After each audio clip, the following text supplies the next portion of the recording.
Cum să faci un cod QR gratis pe viață în 10 secunde fără să plătești abonament la qr-romania.ro. Simplu, intri pe aplicație, iar aici vine partea nepermis de bună. Copiezi userul și parola contului demo și le introduci în căsuțele de logare. Da, ai auzit bine. E contul special de testare publică. Odată intrat, îți creezi în 2-3 pași ce cod vrei tu. Link, text, apel, locație, mesaj, ce ai nevoie. Dar atenție!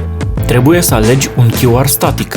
Pentru cod QR dinamic, ți se cere abonament pentru că poți schimba conținutul oricând. Dar static e al tău pe viață. 0 abonament, 0 bătăi de cap.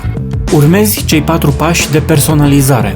Alegi forma, pizza, cafea, dinte, ursuleț, hamburger, ce vrei tu. Culorile, pattern-ul și chiar poți adăuga logo-ul tău. Apoi salvezi și gata. Ai un QR full custom pe care nu ți-l mai poate lua nimeni niciodată. L-ai pierdut? Nu e panică, man! Reiei procesul și îți faci altul în 10 secunde.